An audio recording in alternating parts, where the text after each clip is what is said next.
Hello again, Rowan Cox here for another little vocabulary image description lesson. And I'm sure you know who this is. This is Roger Federer, one of the best ever tennis players in the world. So again, this is a quick one. You will notice when I do these vocabulary lessons describing images, I don't want to teach too many new words. 1, 2, 3, maybe 4 or 5 is enough to learn in one time.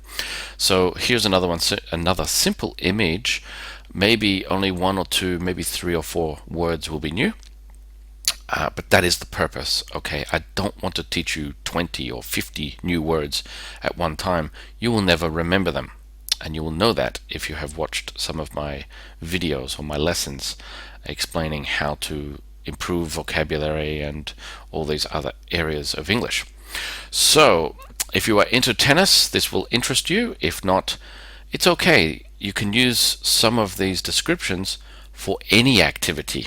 Okay, so it's still important to learn. So the first one, this is his racket, tennis racket.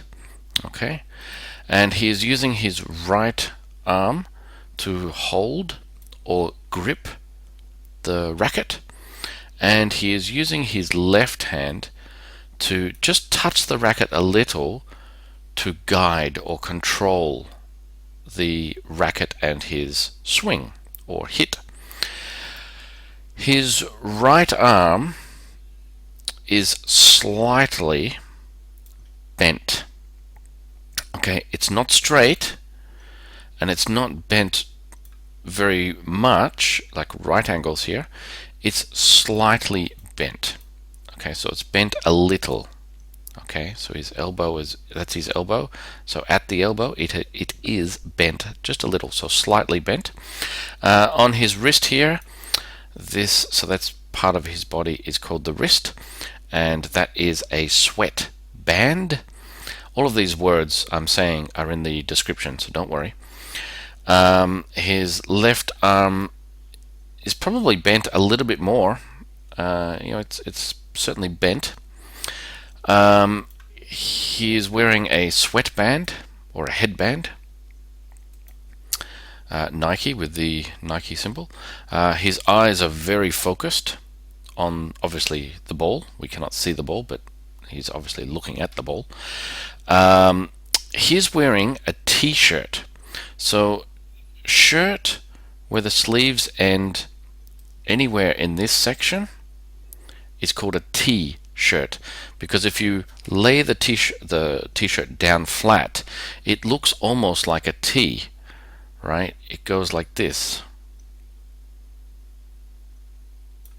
Okay, so that's almost like a T shape.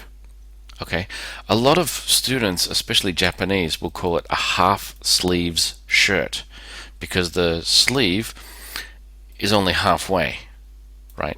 But we don't really say that in English. So it's a t-shirt or a short sleeve shirt.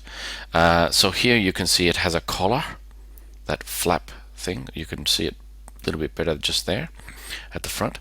So this t-shirt has a collar, and because it has a collar, you could call it a shirt. So if you say it's a short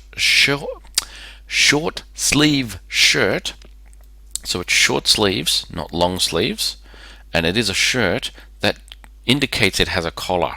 Okay, no collar, it's just a t-shirt. With a collar, you could say it's a short sleeve shirt. Okay, because a shirt is a little bit more dressy, a little bit more formal, because it has a collar. Okay. His mouth or his lips are open slightly. So now you notice I use the word slightly quite a lot to indicate a little. His elbow is slightly bent. His lips are slightly open. Just a little bit. There's a little bit of a gap between there. Okay. And I think that's all. I think that's about it. If you have any questions about this, let me type them in the description and let me help you, let me answer it. But I think that's all that you need to know. Okay, so again, leave your comments below in the leave your questions or remarks in the comments, and the new words are in a list in the description.